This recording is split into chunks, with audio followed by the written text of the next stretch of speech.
This week, I've been driving the 2024 Subaru Impreza RS. Let's walk you around it today in this video. We'll show you what it looks like inside and out, and we'll take it for a drive and talk about what it's been like to live with the last few days. First, let's fire it up and we'll go over some basics.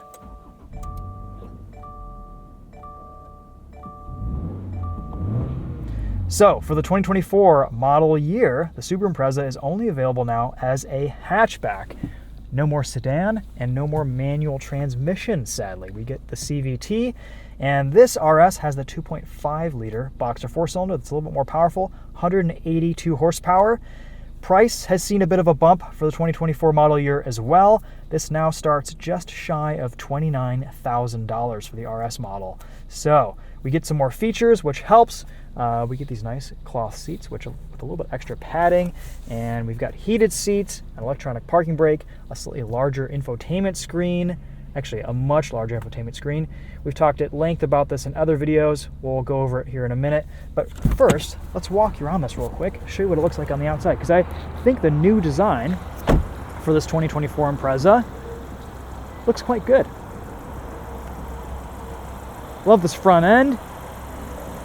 Almost looks WRX-like. A pretty attractive looking little hatchback. What size tires do we have? 225 40 R18s. Nice looking black wheels.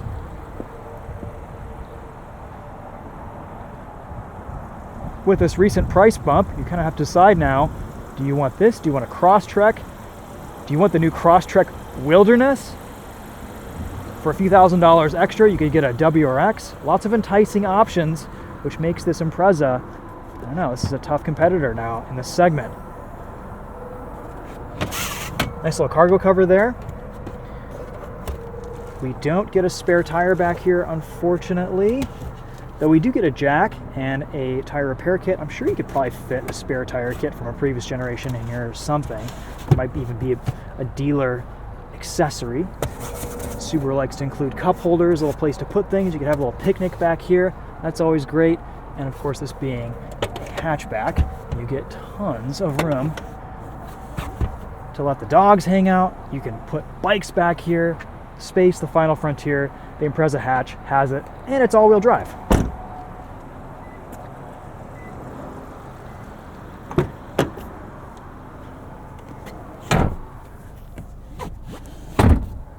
Let's see what space is like in the back seat.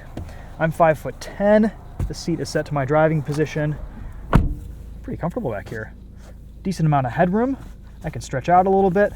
This is pretty good. A little bit more space back here than, say, the Mazda 3. Maybe not as spacious as the 11th generation Civic hatch, but still a decent amount of room in this new Impreza. Good looking interior too. Let's pop the hood, take a look at this 2.5 liter boxer four-cylinder. Like I said earlier, 182 horsepower.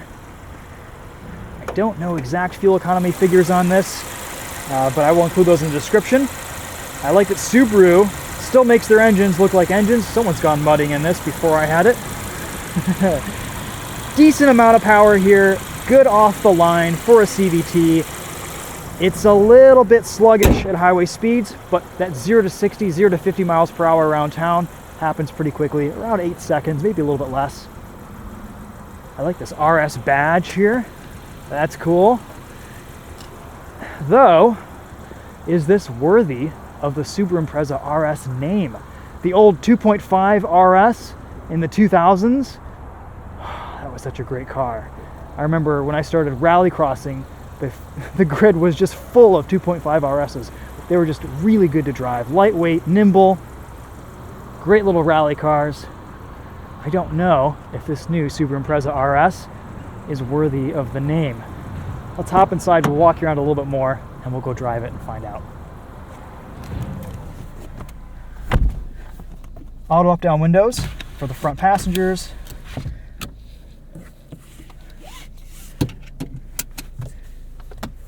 A little bit of storage there in the center console. I like these cup holder inserts.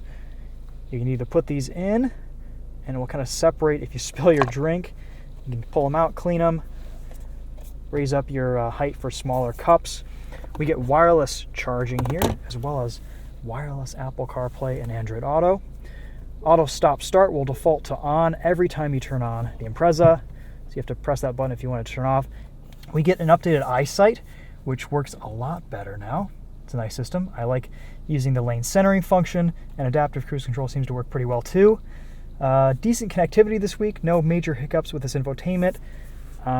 It's just a little bit slow, a little bit laggy. And it seems like the Bluetooth or CarPlay phone connection isn't the best. So I don't know where the microphone is for talking to the phone, but had some people on calls complain that they couldn't hear me very well. So something to note there. Here's what our reverse camera looks like. Nothing special.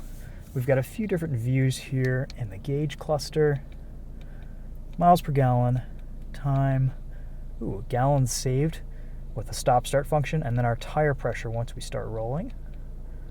Okay, I like that we get analog gauges here for our tach and speedometer. That's nice.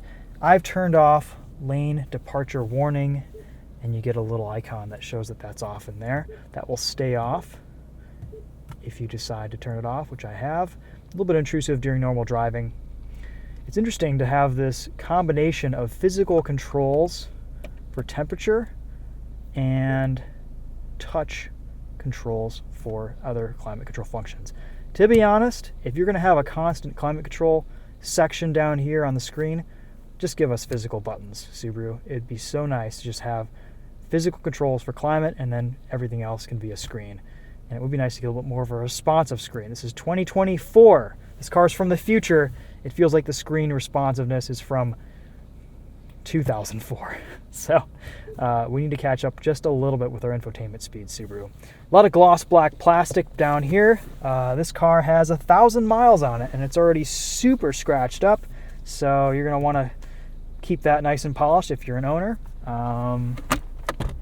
Lots of room in the glove box for that polishing cloth if you so choose. No place to put your sunglasses. These visors block the sun pretty nicely. No issues there. We have a lot of adjustability here, tilting, telescoping. I wouldn't mind for this driver's seat to go just a little bit lower. We have a lot of height adjustment. I mean, we can get this thing really high up here. Manual adjustment, tons of pumps. So for shorter drivers, this actually might be a pretty decent option.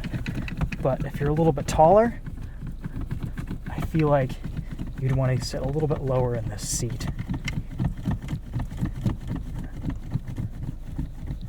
Okay, that's it. That's the bottom of the rails.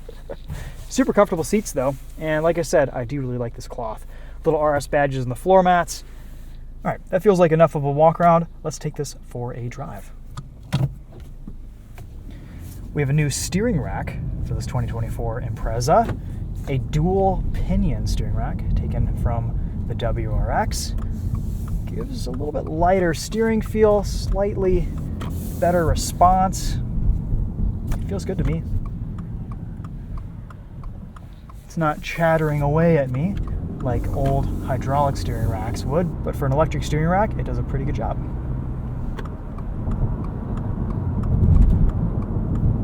When driving casually, this Boxer 4-cylinder paired with the CVT is a pretty nice option. It's very smooth. Subaru's done a nice job of tuning the throttle response here. You get some simulated gear changes, and we also get paddle shifters behind the wheel. We can put this into SI drive.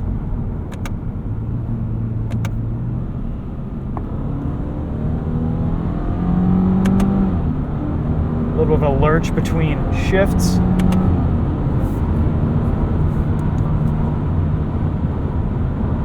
To be perfectly honest, this RS does not like to be hustled. It's best driven casually and in a more economical fashion.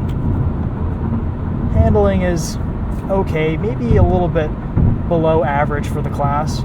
These tires don't have a ton of mechanical grip, and stability control can be somewhat intrusive around corners. Let's test out adaptive cruise and lane centering here with the eyesight system.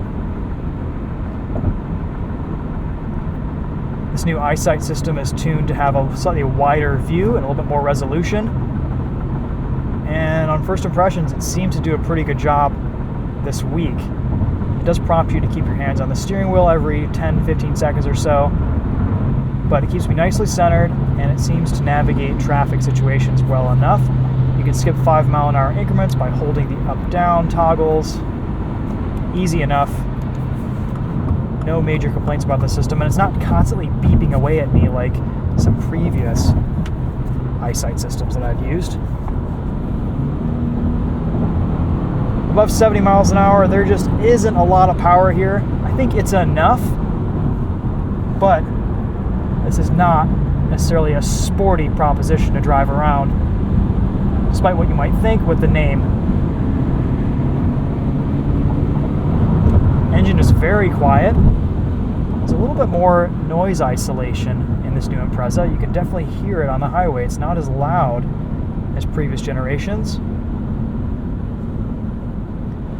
Of course, Subaru has also stiffened this newer chassis a little bit, but ride quality is still very nice. It's more comfort-oriented, if maybe just a little bit floaty over some larger bumps.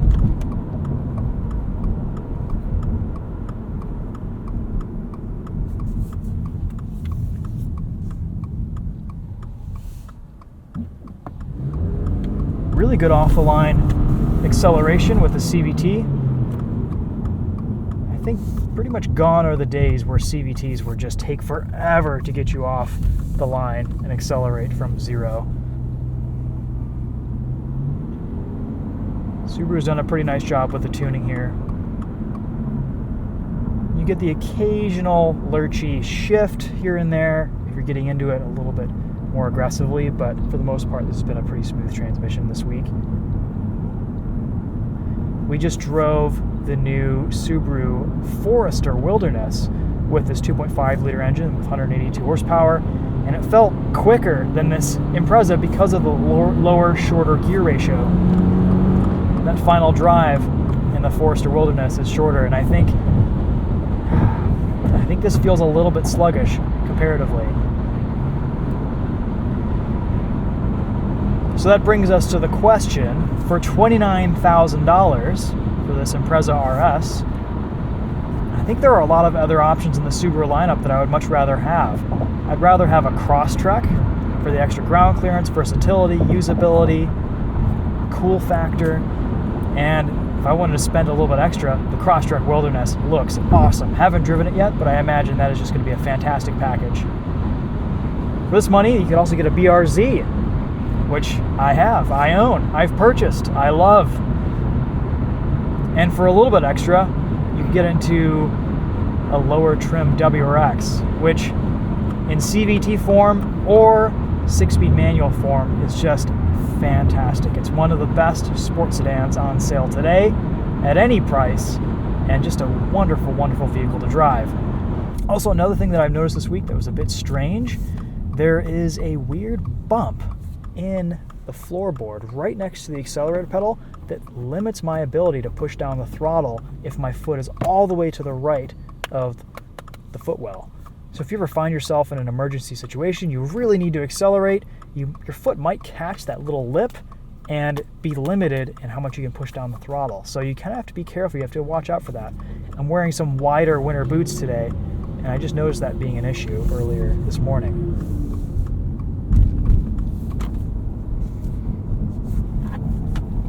Otherwise, though, I mean, really the only... Oh, there's a Crosstrek. The only issue I have with this new Impreza is just the price. And comparing that to other vehicles in the Subaru lineup, I think there's better value to be had. I do really like the looks of this new Impreza design. I think the exterior is gorgeous. The interior is very attractive. It feels really solid in here. No shakes, no rattles. It's well built. I like the material choice. The steering wheel feels really nice. It's kind of chunky. It's got a nice leatherette, and the stitching inside is really well done. So that's good. And this gives me a little bit of hope that maybe someday we'll see a WRX hatchback again.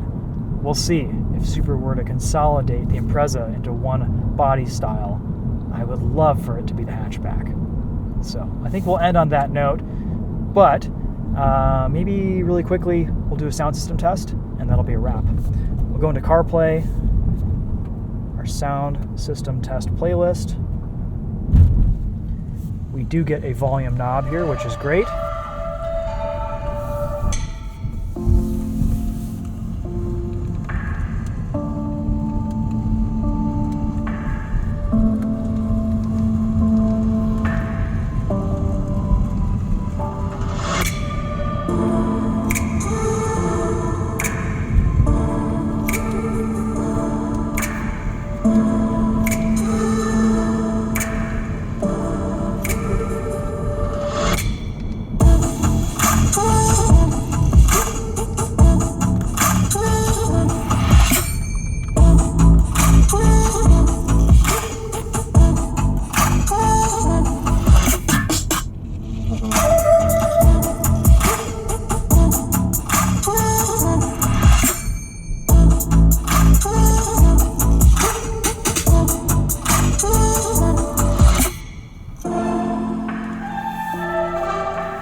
Sound system is meh. I'd be very curious to test the premium audio in the new Impreza. I think that the top trim has that, and this RS just gets the standard speaker system, and it's okay. It's fine for the price point, but there are definitely some better options here from Bose and other branded systems in the new Civic and the new Mazda 3, Mazda CX-30, options like that. All right, guys, that'll be it for this one. Thanks so much for watching. We also did a live stream with some first impressions on this car. You can watch that if you become a YouTube channel member, or if you go on Twitch, you can see some of our future live streams, and stay tuned on there for anything that we decide to test in the early days when we get the loan. Until then, stay tuned for more videos on the channel. Thanks again for watching. We'll see you later. Take care.